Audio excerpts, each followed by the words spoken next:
Hey there, welcome back to my channel, or welcome to my channel if it is your first time here. My name is Erin, and today's video is an episode of #Friday Sews, the wonderful hashtag where we talk about what we've been sewing, what our plans are, and a little bit about life, started by the fabulous Jen from Today in Jen's Sewing Room. This week, I do not have a lot to report from the sewing room in terms of stuff done. We're out of town visiting family, so I haven't been sewing a lot. I thought I would make more progress on this dress than I did, but I am working on the Little Lizard King Mullany for my daughter. She needs it for the end of this month. So I have the bodice complete. I tried it on her.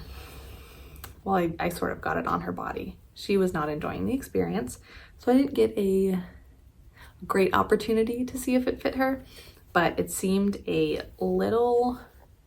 The overlap in the back didn't seem quite as much as I'm going to need it to be if I want to do buttons. So I did take the side seams out to a 1/4 inch. They're a 1/2 inch seam allowance, and I took it out to a 1/4 inch. And then put the sleeves back in. And it was fine. I do want to finish the ruffle on the sleeves and the arm side on my serger when I get back home.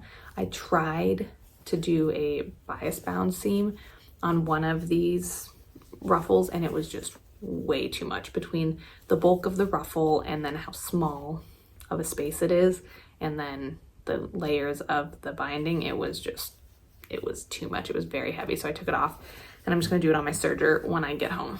So the bodice is complete, and then I did put the skirt together. I did the placket in the back, which don't really lay flat.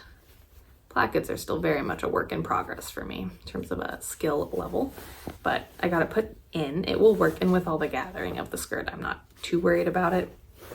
And then I put all of the panels of the skirt together. So I'm doing a crisscross in the front. So that is all together.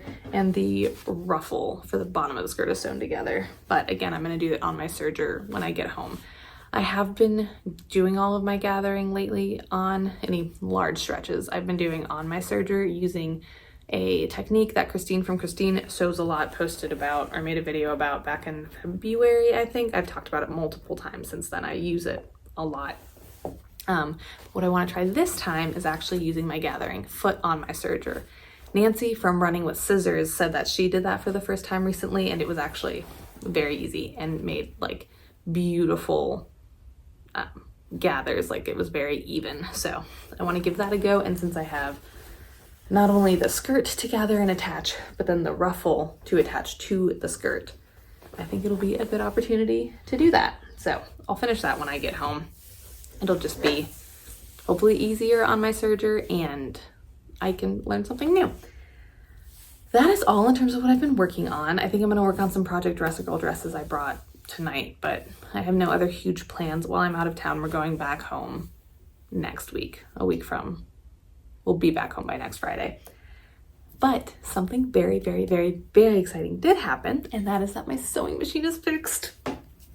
Yes, I did like a legitimate happy dance when I brought it home and turned it on and tried it out, and everything was like wonderful. So Sandy's Quilt Shop in Joshua, Texas. It is south of Fort Worth, but not by much. It's amazing. Amazing. I dropped it off when I first got here last Monday, and the repairman only comes in on Sundays. So I was like, oh, that's the iron shutting off. I was a little worried that if something was really, really wrong with it, I was only going to be here for 2 weekends. So if he, had to work on it, order parts, they didn't get in time, or if something wasn't going right, like there was my opportunity. If you are new here, I took my machine in to be cleaned mid-March, towards the end of March-ish, just for cleaning. I took it to a shop where I live in Mississippi that is not a FOF dealer, but cleans anything, like will service any machine for cleaning. I got it back, and it would not sew on knits, like skipping stretches, terrible, awful. Like the thread, the needle thread would start to like shred and ball up, like just awful. So I took it back and was like, hey, I wasn't having these issues before. Can you look at it? And they said they found something in the needle casing and removed it or fixed it, and then it would be fine. And they tested it out on some stretch fabrics and it looked fine. And I brought it home, and at first it sewed fine. Like, not great. It was still skipping some stitches, but not as bad. But then I was sewing on like quilting cotton, something very basic, and the needle broke, which I've only ever broken one needle on this machine, I think, that I can remember. And it was when I was sewing a button on. So like, and something that makes sense. But I was just doing like, from what I remember, I was doing a straight stitch on some, you know, quilting cotton or something similar. And yeah, it broke. And then I couldn't get another needle into the casing. So it was like something had bent or gotten lodged in there or something. So thankfully I already had a trip planned to come here, and I knew there were FOF dealers I could go to, and I took it in, and anyway, it's fixed. It turned out to be a screw. The screw that holds the needle in place must have been just like a little fractured or was starting to break and then was breaking more and more, because that is what the problem was. A $2 screw. They switched out and it's fine. And she didn't charge me anything, not even a bench fee. I was shocked. It was so kind. She was lovely. I talked to her both when I dropped it off and picked it up.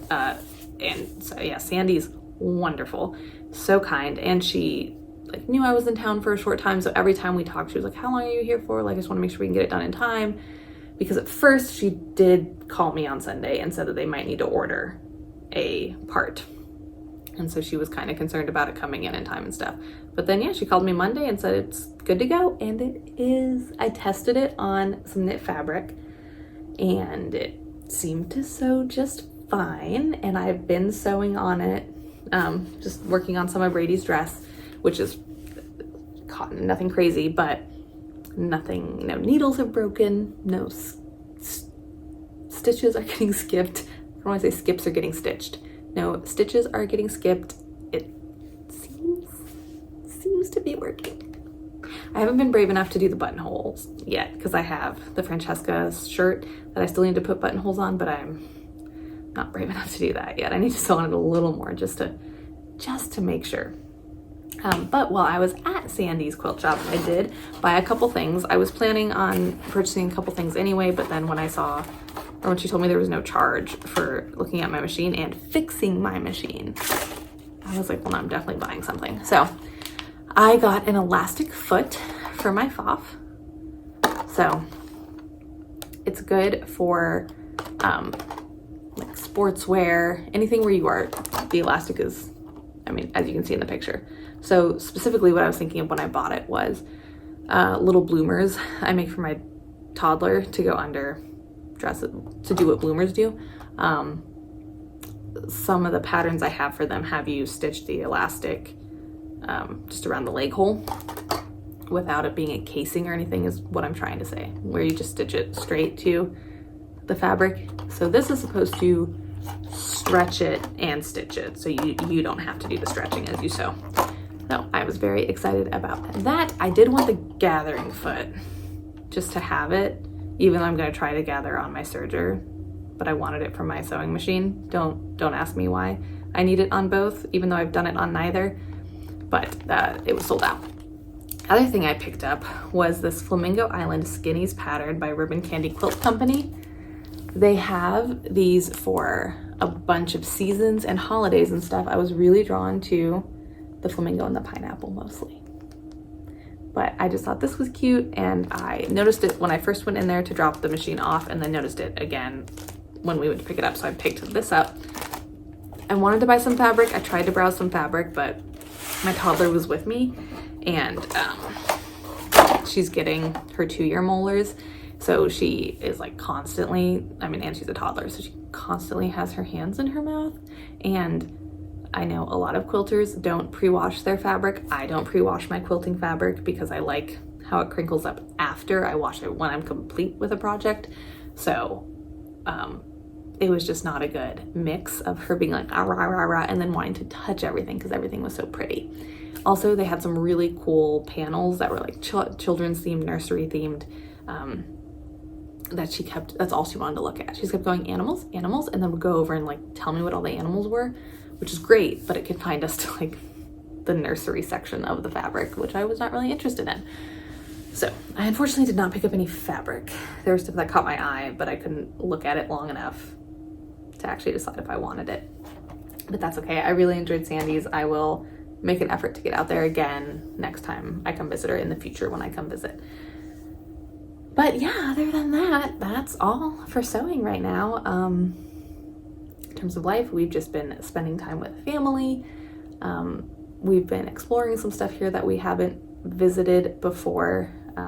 So like we went to the Fort Worth Zoo this week. It was really fun. We've gone to some museums because we have a museum membership, so we've been able to get into them for free.